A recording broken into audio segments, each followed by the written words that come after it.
Ladies and gentlemen, thank you for standing by, and welcome to the Roku's fourth quarter and full year 2020 earnings conference call. At this time, all participants are on a listen-only mode. After the speaker's presentation, there will be a question-and-answer session.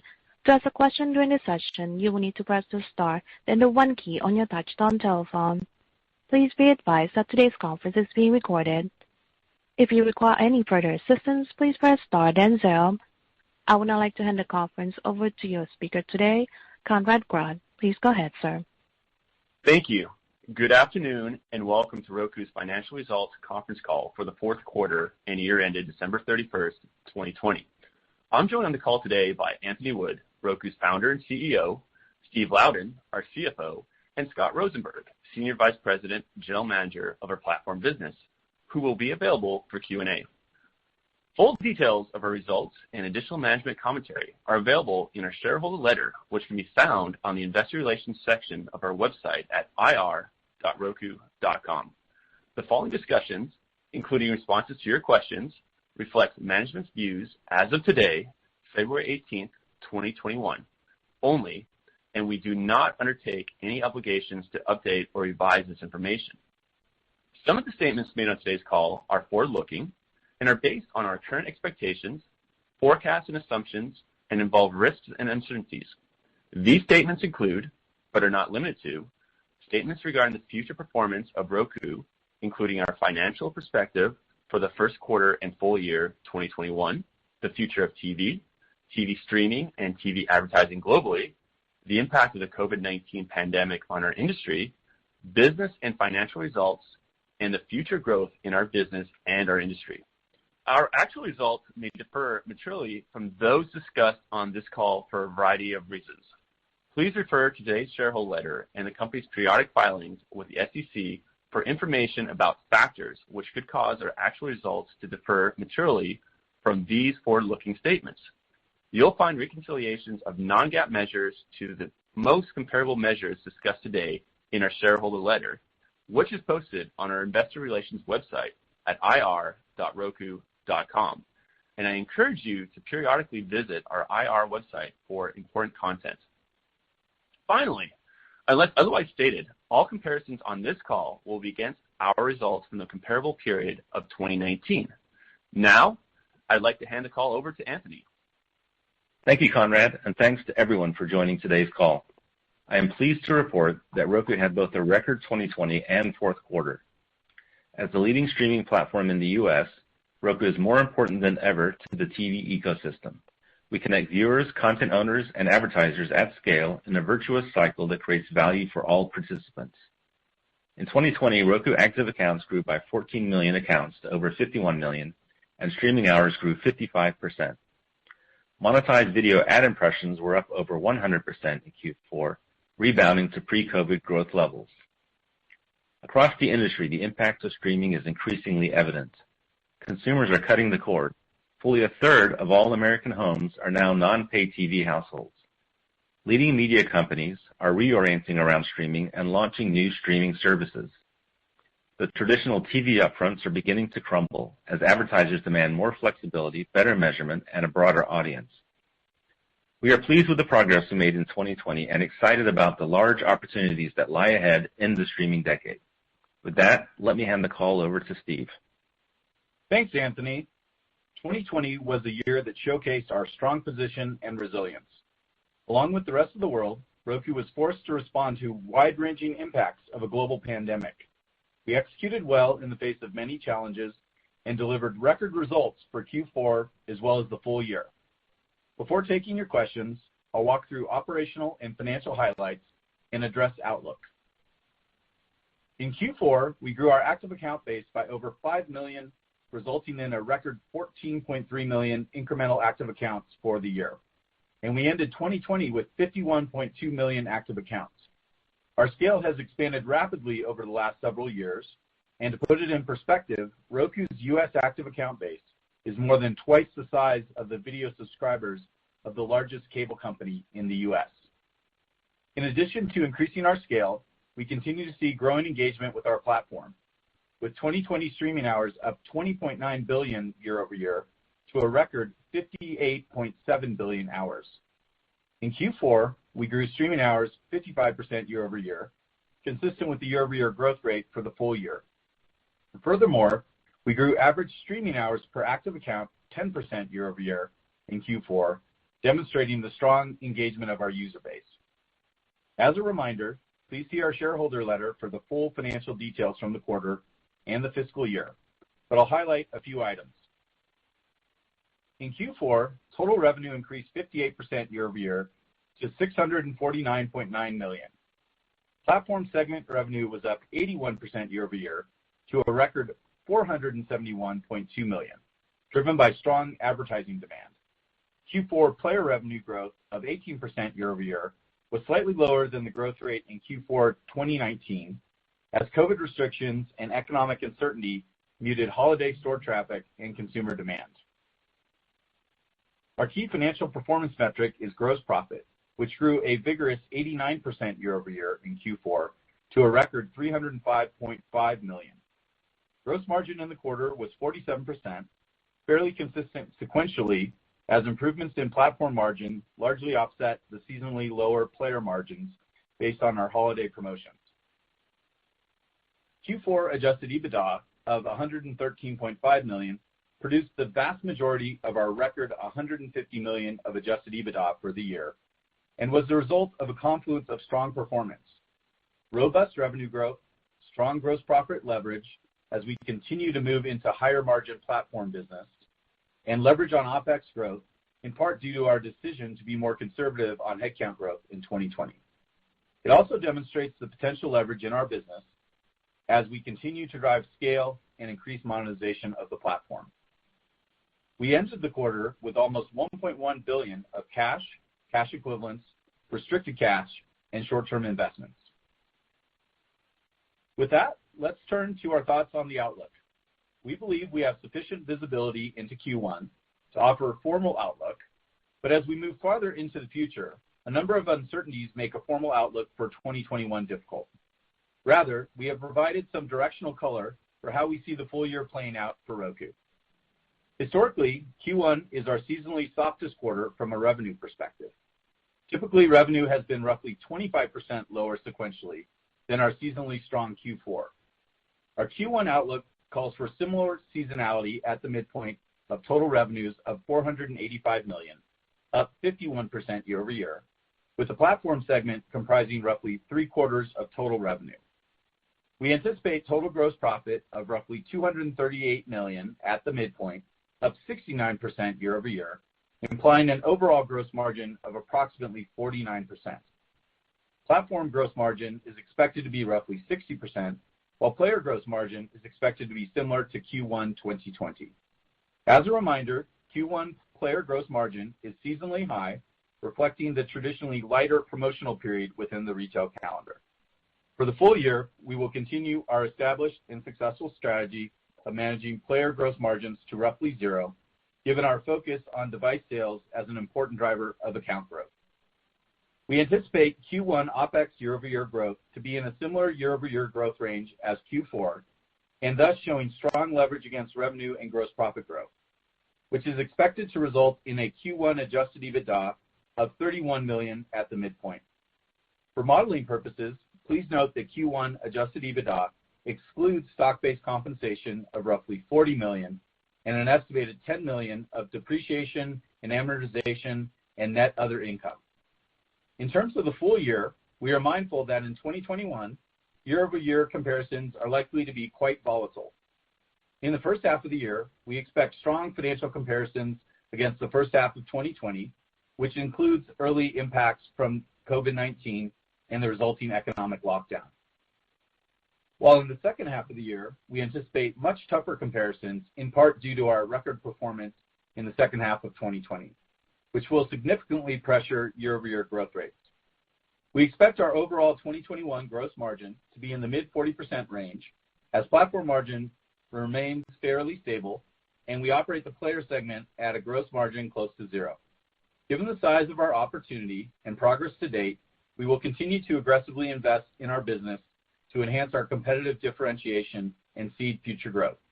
We anticipate the growth rate in operating expenses for 2021 to be more in line with 2019 year-over-year organic OpEx growth levels versus 2020, when we took precautionary steps at the outset of the pandemic to manage down the rate of expense growth.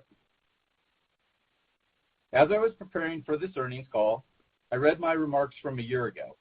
It was very gratifying to read that we materially surpassed our original outlook for 2020 revenue of $1.6 billion, despite an unprecedented global health crisis and the related economic hardships that took place over the course of the year.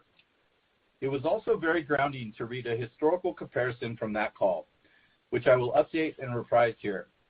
Our 2020 revenue of almost $1.8 billion represents over 2 times 2018 revenue, 3 times 2017 revenue, 4 times 2016 revenue, and 5 times 2015 revenue.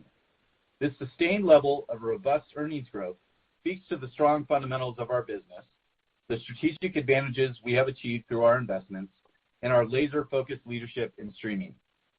We continue to be excited by the significant opportunities for Roku that lie ahead. With that, let's turn the call over for questions. Operator?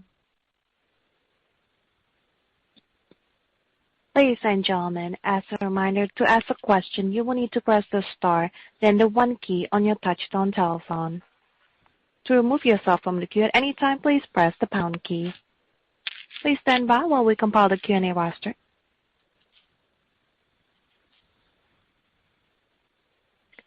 And our first question coming from the line of Cory Carpenter with JP Morgan. Your line is open. Great. Thanks for the question. Wanted to ask you about the Quibi content acquisition. I think it'd be good to hear just your thoughts on why now is the right time to make the move into exclusive content. And then maybe more broadly, should we think of this as more of an opportunistic one-off purchase, or does it signal perhaps a broader ambition with exclusive content? And then just as a quick follow-up, any details you can provide for Quibi specifically just on when it will be available on the platform or how long you have the exclusive rights. Thank you. Hi, Corey. This is Anthony. Thanks for the question. Let me start by just talking a little bit about the Roku channel and then explaining how Quibi fits into that. It's a deal that we did for the Roku channel. So if you just look at overall platform growth of the Roku platform last year, we added 14 million incremental accounts and crossed 51 million active accounts. But if you look at the Roku channel specifically, it's growing twice as fast as the platform overall. So reach and streaming hours of the Roku channel are growing twice the platform rate. The Roku channel now reach households with approximately 63 million viewers. So the Roku channel is doing extremely well for us, and we're adding content continuously to the Roku channel from a bunch of different sources. We added about 100 million linear channels in 2020 to the Roku channel. We added content from Disney, NBC, A&E, Discovery, and more. So, the Roku channel is definitely benefiting from this virtuous cycle where more viewers bring in more advertisers, more advertising dollars brings in more content, deeper content, better content, and then that cycle continues. So with that sort of backdrop, that's as our scale grows, we're sourcing different types of content, and we're looking at different types of content. So the Quibi deal fits into that in the sense that it's premium content. It was great content. We think it'll appeal to Roku viewers,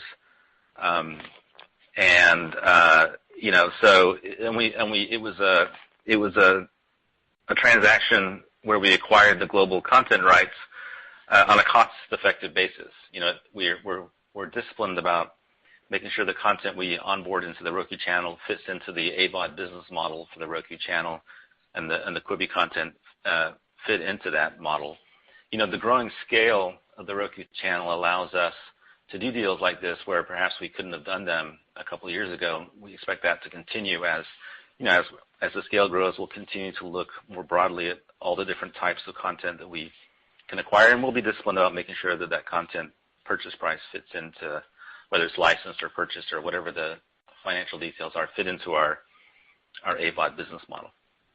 In terms of rolling out the Quibi content, I don't think we've announced that. It will be fairly soon. I don't know, Scott, if you had any anything you wanted to add about the specifics of the Quibi rollout and the exclusive rights and that sort of thing. Yeah, I'll tag in here, Corey. We're excited about the content, 75 TV series, hundreds of hours, 10 Emmy nominations. We'll be rolling those out progressively through the year, and we do have a multi-year exclusive right to exploit the content. So we're excited to get it out there. Stay tuned for our launch timing. Great. Thank you both. Now, next question coming from the line of Mark Gutowicz from Rosenblatt Securities. Your line is open. Thanks much, and congrats, guys, on a great year. Just a couple, I guess, unrelated questions. First, on the stable gross margin outlook for the year, Steve, I'm just curious if there's any new upward or downward pressures on platform gross margin that you would like to point out that we should pay attention to. Yeah, hey, Mark. Yeah, as you mentioned, we didn't provide formal outlook for 2021 overall. We did mention, in the formal outlook for Q1 about the platform margins being around 60% and then remaining kind of roughly stable for the year. As a reminder, there's a lot that goes into platform, so there's always considerations of the underlying margin structure, say, within the ad business or the content business, and then the mix of the different pieces. But, overall, I don't think there are any significant trends I would point out. I mean, the business in general has very good momentum, and over the back half of 2020, we saw, some good uplift in the platform margin. So we're very happy with, where the business is, both in terms of strong growth on the top line and stable margins looking ahead. Okay, and then real quick on that's helpful on ARPU. Just curious how much downward pressure you're seeing there in terms of outside U.S. It's obviously been strong, and just curious if that implies that OUS has not had a lot of downward pressure, or when do you expect to see that, and perhaps maybe break out OUS and U.S. separately there? Sure. Yeah, certainly the U.S. is by far the most lucrative ARPU potential market, and the U.S. as a market is much farther ahead than the rest of the world. And historically, the vast majority of our account base has been in the U.S.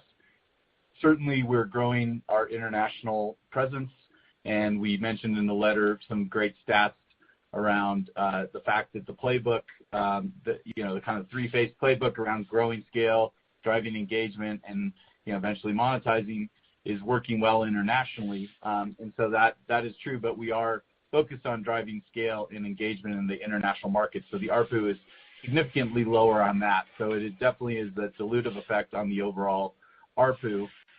In terms of visibility, yeah, we understand that international is a strategic investment area, and that's visibility that would be helpful for investors. And so we're working on breaking that out. So stay tuned.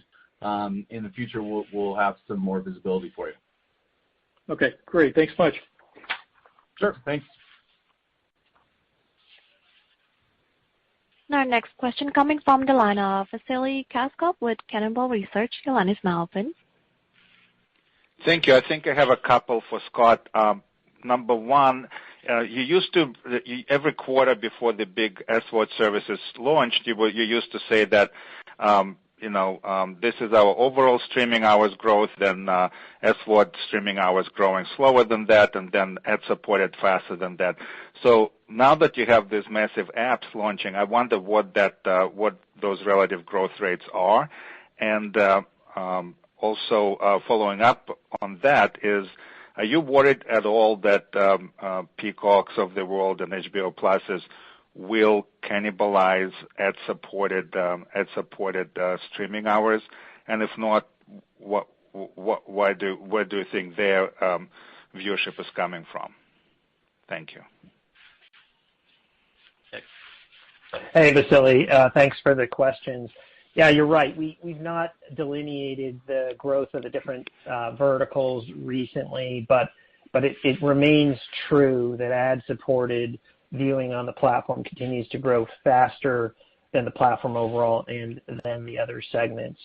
And just as a reminder, when we talk about ad-supported viewing, we would include dual revenue stream services like Peacock that are both subscription-based and carry ads.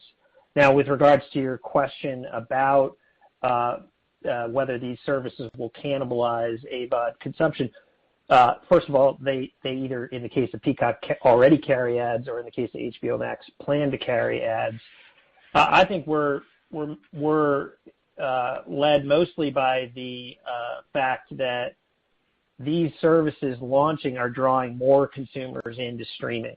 They're creating an even better case for consumers to cut their cord and move more of their viewership to Roku, to streaming. And that then accrues to deeper engagement across the board, inclusive of ad-supported viewing. And it's furthermore helpful that all of the recent direct-to-consumer services have an ad-supported strategy in place, because that bolsters the overall narrative in the market that we've been on for years now about the importance of advertisers investing in OTT. So all in all, we consider the launch of these services to be a good thing for Roku, for consumers, and for advertisers. Thank you. Very helpful. A quick follow-up. And do you see in your data that viewership in general aggregating to the big apps, like the bigger ones that keep getting bigger and the smaller ones are falling by the wayside, or does it stay equally fragmented? Wonder if you have any comment on that. Well, what I'd say is that it's a very vibrant market now with all of these big, well-funded services competing for consumer attention. That's good for Roku because we're in the business of distributing these services and helping them grow. So we've been able to partner more deeply with a broader set of content providers. And of course, it's great for the consumer because it just makes their streaming experience on Roku even richer. So we think it's good and has driven actually more robust competition among the services, and that the consumer is ultimately the winner.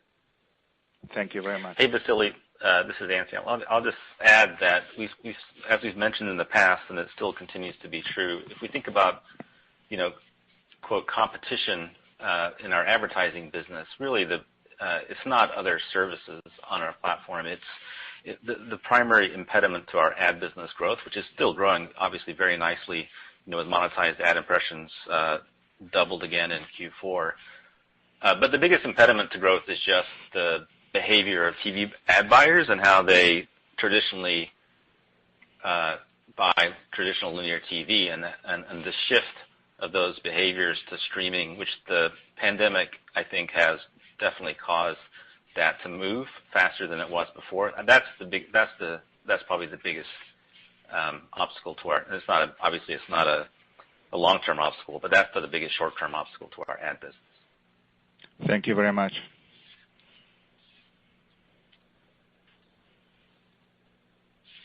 And our next question coming from the line of Ruplu Bhattacharya from Bank of America. Your line is now open. For taking my questions, and congrats on the strong quarter. I was wondering if you can talk about programmatic ad spend. Do you see industry ad budgets moving more towards programmatic spend? And in that vein, can you talk a little bit about how the DataXu OneView platform is performing, and what % of your ad revenues are coming from that today, and how do you see that progressing over time? And I have a follow-up. Sure. That sounds like a question for Scott. Hey, Ruplu, thanks for the question. Let me just take it in reverse order. So 2020 was a great year for OneView, a foundational year, and just a reminder of our value proposition with OneView. We have natively integrated Roku first-party identity, data, and measurement capabilities, and enabled buyers through OneView to access the same capabilities that have caused them to be buying Roku media for years, now applied to when they're buying third-party media. OneView has deepened our agency holding company relationships, and licensing of OneView is a component of the upfront agreements that we wrote in Q4 with all the major agency holding companies.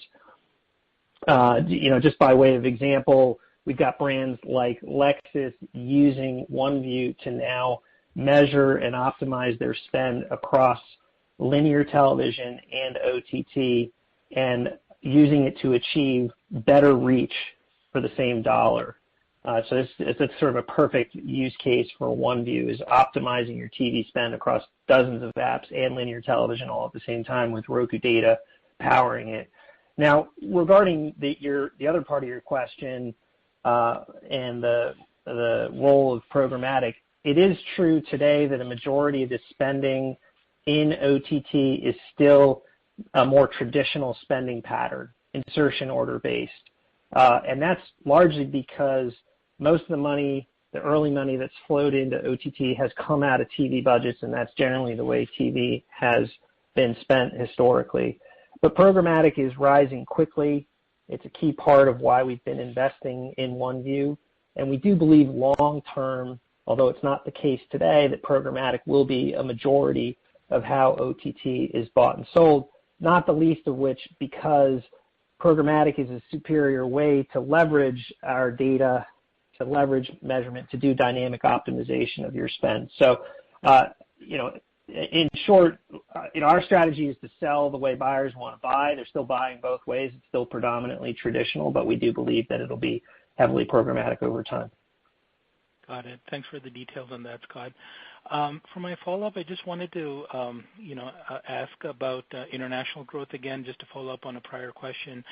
How would you measure success in 2021? So if you can just kind of give us your playbook for this year. I mean, what are your targets for international expansion? And overall, how would you measure success this year in international? I mean, if you can just provide any details on what your thoughts are for international, that would be great. Thank you so much.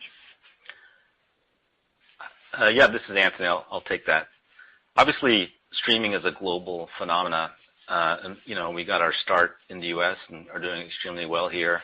But we are investing internationally, and I would say a few things, I guess, about that and how that's going. First of all, one of our strategies is to take the technology we've developed, the strategies that have worked for us in the U.S., the products we've developed, and the market trends, we believe, which translate from the U.S. to international markets, and translate those strategies and market entry points to international markets. And so that's what we're doing, and that's working well for us. We're finding that the assets we have work well internationally as well as in the U.S., as well as our domestic market. Another kind of higher level point, I guess, is our international strategy involves the same three phases business model that we adopted in the U.S., which is focus first on growing active accounts, then on increasing engagement, and then on monetization. And so internationally, we're still primarily in the growing active account phase, although we are starting to make some progress on monetization. I think just some examples of progress we've made recently in international, as well as being the number one TV OS in the United States. We're also the number one TV OS in Canada with 31% of the smart TV market. We expanded in Brazil about a year ago, first with TVs and then also players. We recently added another TV partner to Brazil, which is also doing well. So our progress in Brazil is good. We're happy with that. We recently introduced a new player product called the Stream Bar, which is a 2-in-1 product that includes better audio for your TV as well as streaming. We launched that in the U.S. and the UK, Canada, and Mexico all at the same time. That product is also doing well.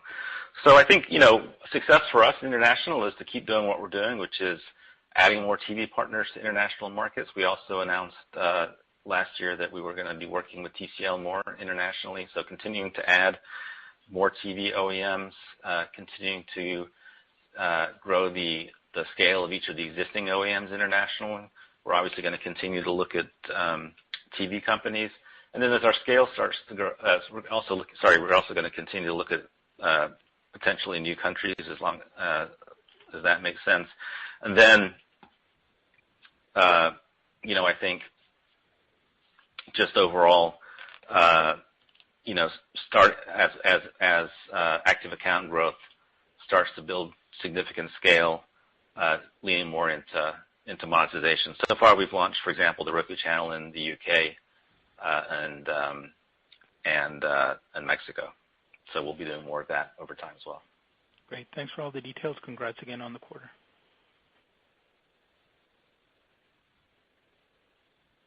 Now, next question coming from the line of Steven Cahall from Wells Fargo. Your line is now open.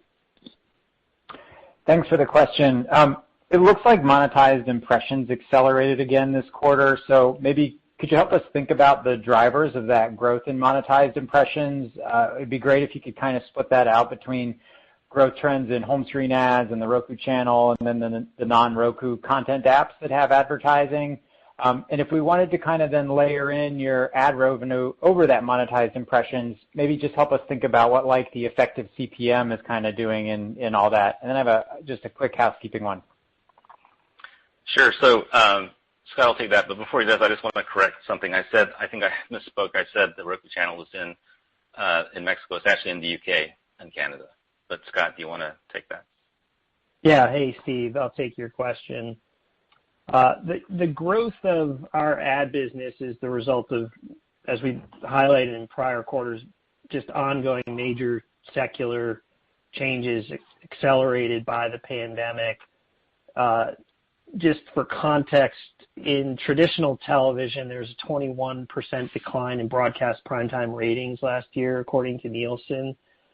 Even as rates in the upfronts have gone up 13%, due primarily to scarcity.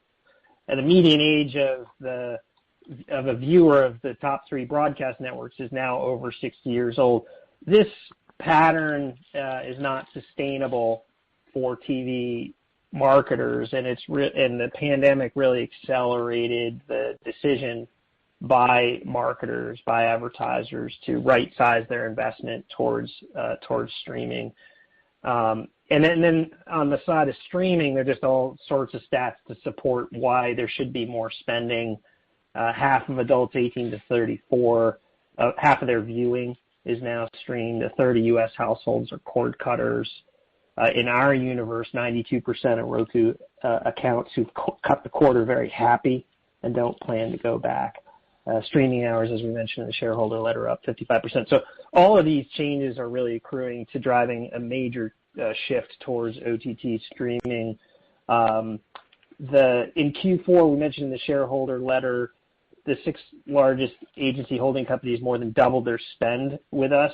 That's notable because those are the same agencies that control the vast majority of TV ad spending. So I think that's a pretty good indication of kind of a permanent reallocation of TV monies. And then just digging down a level, we see strength in a whole bunch of categories beyond just traditional TV dollars, TV spending. Sponsorships was a very fast-growing segment for us. Performance-based advertising. This is advertising where the marketer is optimizing for something other than reach or demographics. Nearly quadrupled in the year. We've seen strength in retail as well, and CPG. And then our endemic category, app and content marketing is also seeing strength. So strength across the board, but particularly strong growth in those segments. Let's see here. You're sorry. Go ahead, Anthony. I was just going to add that if I think about bigger picture, these changes that we, the progress that was made in 2020, more and more viewers shifting to streaming for their TV, more advertisers following their viewers to streaming, more content companies launching major new streaming services. I mean, these are enduring structural changes that we don't think are just being pulled forward, some business being pulled forward. We think that the pandemic has accelerated and permanently changed the curve on the shift to streaming. That's great. And then maybe just a quick follow-up on the outlook for costs. So looks like a lot of acceleration this year. Could you maybe elaborate? Is a lot of that going to be in either R&D or marketing or kind of shared both. And I think it implies that maybe you'll have a little less EBITDA this year than you did in 2020. Is that conservatism, or is that just that you really want to push the gas on investing in the business with the really strong top line and active account growth trends? Thanks. So this is Anthony. I'll offer my thoughts, and I think Steve Loudon can provide some more color and detail. At a high level, streaming is a huge global opportunity. We're still in pretty early days. I mean, obviously it's mainstream and we're seeing big changes, but given the fact that there's 1 billion broadband households in the world and they're all going to watch their TV through streaming someday, so it's a huge opportunity. And it's an area that we're a leader, obviously the leader in the United States and growing rapidly international. So it's an area we're going to keep investing in. We're going to invest in growth, investing in improving and expanding our competitive advantages. And so it's an area we're going to keep focusing on. I mean, we are focused obviously on building a large profitable business, and that's what Roku will be. But at this point, we are trying to keep funnel as much as we can back into improving our competitive advantages and growing faster. And some of our key investment areas like Roku TV, international, the Roku channel, and advertising. But Steve, did you want to add something to that? Sure. Yeah. In terms of kind of the pacing of the OpEx, obviously we have more control over that than we do some of the uncertainties around the full year on revenue growth and some of these external factors, which is why we've given kind of more specific color on OpEx versus the top of the P&L. Just a reminder, the end of Q1 of 2020 was when the lockdowns started happening, when the scale of the pandemic started to reveal itself. And so ourselves and a lot of other companies, we proactively managed down the rate of growth that we had been doing. We primarily did that through slowing the pace of headcount, and then there's also some other OpEx and CapEx measures that we took that we thought were prudent at the time. As Anthony mentioned, the business has proved resilient, and we think there's a lot of great opportunity ahead, and some of these structural shifts have been accelerated from COVID, and so we feel more comfortable investing aggressively. I'd point you to the shareholder letter. We talk about some examples. The OpEx is broad-based in terms of how we're going to invest. Certainly, we're an R&D company at heart, and we have a lot of engineers. So R&D projects on things like new features, technology, bringing more content to the platform, growing the sales and marketing efforts. That's really around continuing to drive increased scale and engagement of the user base. And then the other thing, we're investing for the future is, we think streaming is a global phenomenon, and so we're building out the G&A infrastructure to support a global scale business. So there's a lot of, we're very fortunate. There's a lot of great things on our roadmap, and so there's no dearth of high ROI projects to go green light. And so, that's why we feel comfortable kind of moving the OpEx growth back to the pre-pandemic levels that we saw. Thanks a lot.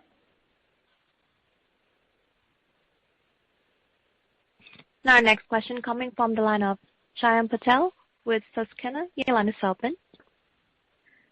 Hey guys, it's Ryan on for Shyam. Just first, how are you thinking about your content acquisition strategy going forward for the Roku channel post the Quibi acquisition? And then secondly, on off Roku advertising, is there any update there? How's that progressing? And what's the progress on the cross-selling of traditional Roku O&O advertisers to off Roku CTV advertising? Thanks. Hey Ryan, this is Anthony. I'll take the first part of that question, and then Scott can take the second part. Like I said before, the Roku channel is benefiting from this virtuous cycle of this driving more advertising dollars, more content, and more viewing, and that and I think that I'm confident that trend is going to continue for some time. It's growing faster than the platform overall. double the rate of the platform, which is also growing quite nicely. And I would just say, we're not going to detail specifically our exact content plans and strategy, but I think the big picture is that, one, we're focused on an AVOD business model, which means licensing or sourcing content that is profitable on an AVOD ad-supported basis. But two, as our scale grows, we have more options of the type of content that we can source that matches that, whether it's licensing or an acquisition of global content rights like we did for Quibi. We're open-minded, and we're going to continue to look at ways to strategically source content that will drive growth of the Roku channel in a profitable AVOD business model. And so that's what we plan to do. Scott, I don't know if you want to add or take that. Yeah, let me add to that, and then I'll answer, Ryan, your question about advertising off platform. I think just to build on Anthony's comments, one important thing to know about the Roku channel is it's another increasingly essential outlet for rights holders to be able to reach an incremental audience apart from or in addition to whatever D2C strategy they may have. So there's a ton of inbound interest in participating in the Roku channel because of its scale, because of its user engagement, because of our monetization potential. So it opens up just a lot of different avenues to source content for the Roku channel over time beyond just, say, for example, the Quibi type deal that we just did. Regarding your question about off-platform advertising, our greatest strength in working with an advertiser is the data, the identity, our optimization and measurement capabilities that we have, both when we sell media and when advertisers use our ad platform, OneView. And one of the most potent ways that we go off-platform is to show an advertiser that we can deliver off-platform effects resulting from their buying on Roku. So, just as an example, we've talked in the past about our Kroger shopper data partnership. That is data that's about actual in-store activity, the purchase of CPG products. And we've used that with Kroger, with brands like Jif, the peanut butter brand, to show that exposure of ads on Roku leads to a lift in site visits, in product sales, and ultimately for Jif, an increased share of wallet versus their competitors. Likewise, with Winn-Dixie, the retailer, we've been able to show through our device graph, through our data, and through both an examination of on-platform traffic and off-platform traffic, that their ads with Roku drove 56% more web traffic and increased the likelihood of a consumer going to a Winn-Dixie store by 76%.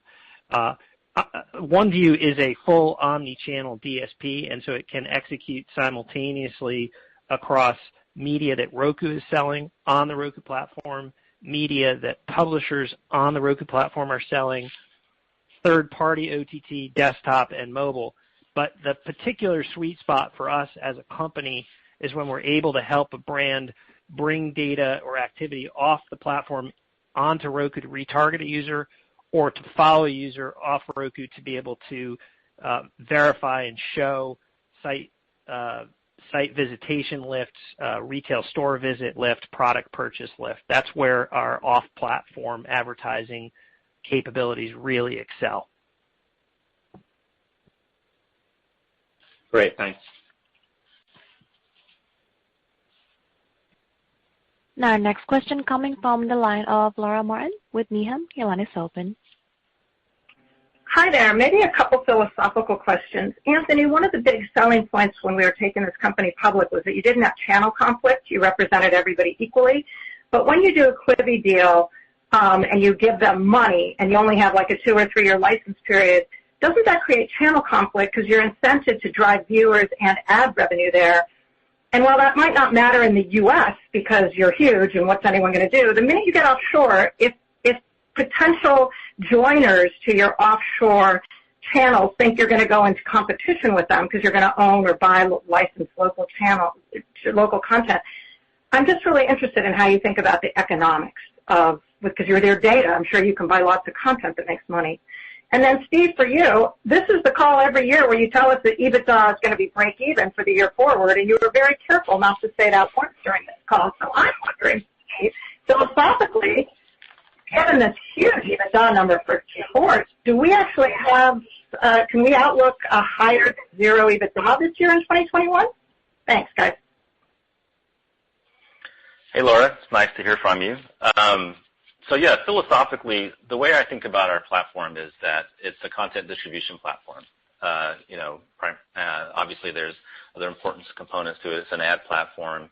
It's a great experience for viewers. But at the core is we help content owners and publishers distribute their content. And there's a lot of content out there. It's available on a lot of different business models. Content owners are looking for ways to monetize their content, and so we have multiple ways to do that. You know, we don't. You used the word channel conflict. We don't view anything we do really as channel conflict. I mean, if you think about the Roku channel as versus say someone building an app and publishing it in our app store or our channel store, I mean, those options are both available to content owners. Sometimes content owners like say ABC News, they'll do both. They'll distribute their content through the Roku channel, or they'll write an app. Some content owners do just one. Some content owners, so some of them just do an app, some of them just distribute the content through the Roku channel.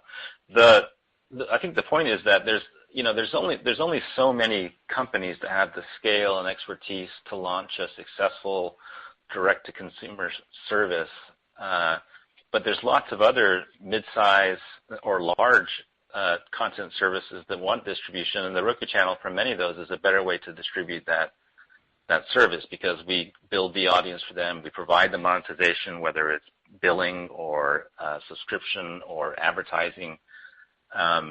We manage retention. We do recommendations. I mean, we have an incredible UI team. I mean, it's a very complicated proposition to build a successful AVOD or SVOD service. And so aggregating those viewers and being that solution works well for a lot of content owners and content services. So I think we view them as all very, very complementary. I think you mentioned 2 or 3 years for Quibi. I'm not sure if we've ever talked about what the actual deal terms were, but it's not 2 or 3 years. So so Scott, I don't know if you have anything to add to that before we move on to EBITDA with Steve. Yeah, I think that was great. Steve, you want to take Laura's EBITDA question? Sure. Hey, Laura. Yeah, in terms of our perspective, we still think it's early days in the shift to streaming, but certainly we're getting more and more proof points that our position is strong and there's a lot of opportunity ahead in streaming. And so for us, one of the things that's important is to invest to maintain and grow our competitive differentiation and to see future growth. And so that's why we're going to continue to invest aggressively in different aspects of the business model. Certainly, we didn't give formal guidance around the top part of the funnel in terms of the revenue growth. Obviously, the business has had very strong momentum, especially in the back half of 2020. And we put out formal outlook for continued robust growth over 50% in Q1. But then we're going to be facing tougher comps. So difficult to say where the EBITDA will line up for the year. But I do think Q4 is a great example of a confluence of continued driving scale, robust growth on the monetization coming together, and producing significant EBITDA in Q4. And it really does show the potential leverage in the business model, and we think over time will grow a large and very profitable business. Thanks, guys. These are great numbers. Congratulations. Thanks, Laura. Thanks. Our next question coming from the line of Michael Nathanson with MoffettNathanson. Your line is open. Thanks. I have a couple. Can I ask you a bit about the Roku channel that usage and how it trended on Amazon? I know you announced the development of Roku channel on Amazon. Is there a noticeable difference in consumption maybe on the Roku platform versus off the platform? That's one. And two is if you can help us at all getting under the hood of maybe the advertising revenue number. I know people are trying to ask that, which is Anything you can help us on maybe Roku sellout levels, fill rates there, and I guess price per impression, how that's trended over 2020. That'd be really helpful. Thanks. Scott, that's for you. Yeah, okay. Hey, Michael, I'll take both those questions. So Thanks. with regards to the Roku channel, our biggest opportunity, as we've said in the past, is on our own platform where we know the consumer deeply, where we have full access to the promotional tools, the ability to personalize the experience for the user, and great monetization capabilities. We do and will take the opportunity to take the Roku channel off platform where we see an opportunity. But to be clear, the biggest and best growth opportunity and our primary focus is on the Roku channel on our own platform. With regards to your question about the composition of ad revenue, the way I'd say this, you asked about fill rates and sellout levels. We've mentioned in the past that we still exist in a supply-rich environment, and that our biggest challenge, our biggest competition ultimately is competing dollars away from the traditional TV spending pattern. We're making great progress there, as I mentioned earlier in the call, in attracting those dollars, and I do think that there's a fundamental shift that was affected in 2020 as a result of the pandemic. OTT remains a premium product, and so prices quite well relative to television generally. But I think it's also important to recognize that there's a whole other class of advertisers coming into OTT who either couldn't invest or couldn't invest much in television because as a medium, it didn't work for them. It didn't give them the performance credentials, the measurement that they needed. And so these are advertisers who may have historically invested much more heavily in social media, in search, in display advertising, who are now able and interested in participating in OTT because of the ability to measure and optimize. And those advertisers are not always going to be buying on a traditional CPM basis. Some of them are going to be buying on a performance basis, a cost per click, a cost per action basis. And this, I think, is one of the most interesting characteristics of OTT as a medium, is its future is not simply a top funnel branding medium like television or a bottom funnel performance media like social and search. It's both. And so advertisers of all shapes and sizes are going to be competing in ultimately a common auction to reach the user, and the pricing models, the variety of financial and marketing tactics that those marketers use are going to be quite varied. I hope that answers your question.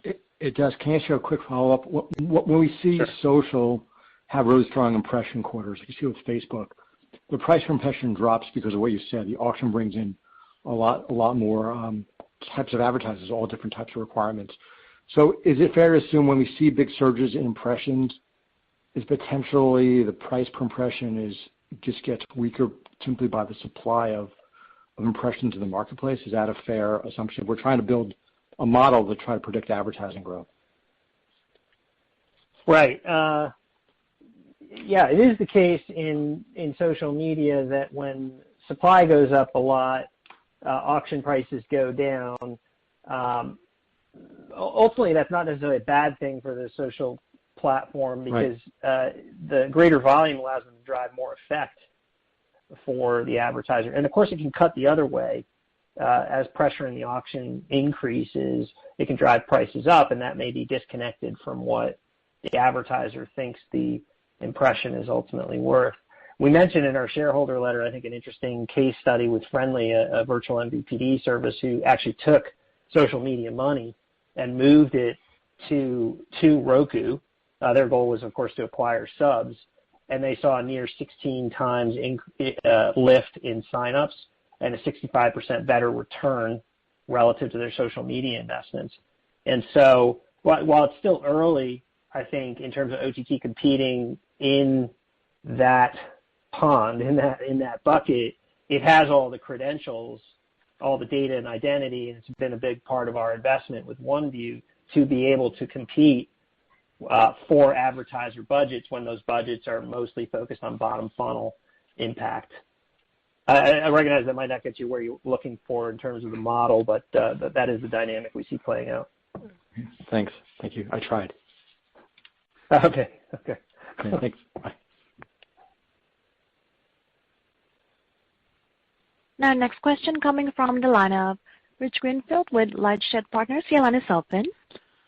Hi. Thanks for taking the question. If you're a brand and you want to reach connected TV viewers, I was wondering if you could just help us understand the difference between two different scenarios. One, you go out and you buy Hulu or Peacock direct, and a portion of that ad time that you're buying ends up on Roku devices. Choice two is you buy Roku directly, and a portion of your spend may end up on a Hulu or a Peacock or even both. I guess if I'm thinking about this, if I'm a marketer, a brand, why do I buy Roku Direct versus the other way around?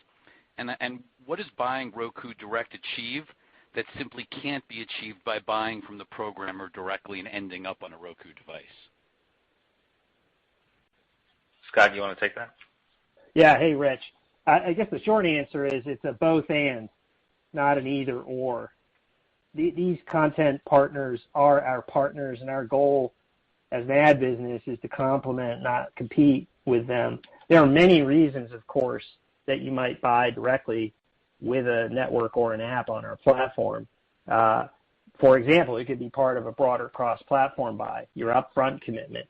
Sure, but if I leave that aside, if I just leave the upfront aside and say there is no upfront in a world where, if you just had to put $1 to work, why would I put $1 into direct?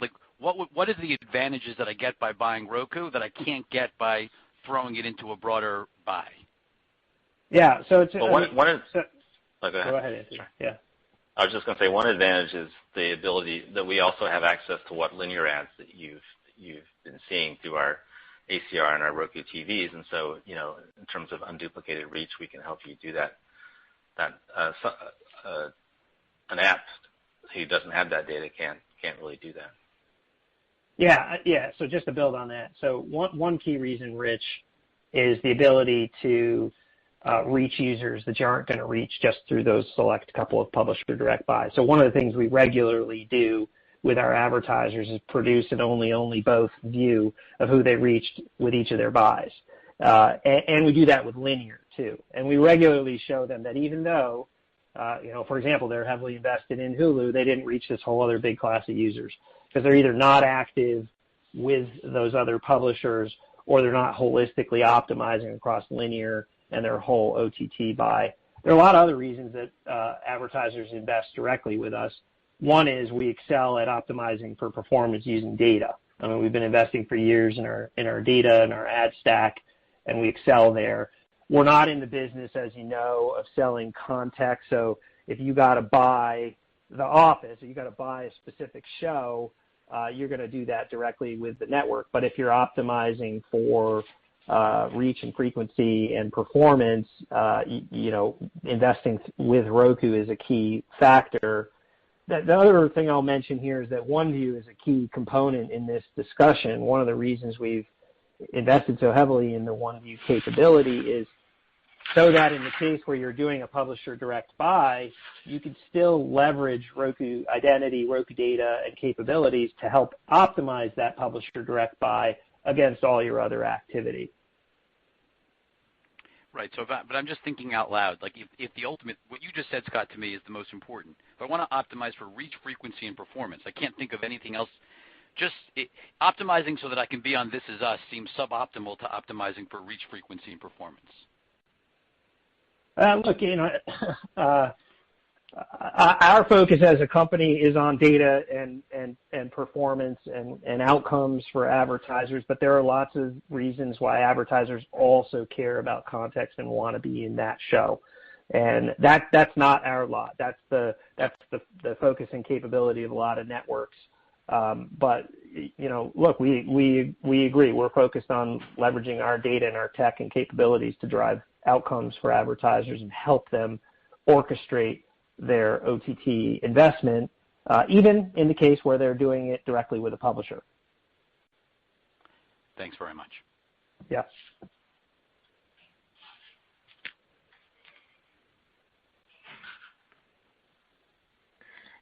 That's all the time we have for questions today. I would now like to turn the call back over to Anthony Wood for closing remarks. Thanks. Before we end the call, I do want to say one more thing. 2020 was a challenging year for businesses, but it was also a difficult time for people everywhere. The team at Roku did an incredible job under extraordinary circumstances, and I want to say thank you to everyone. Together, we have a great future ahead of us.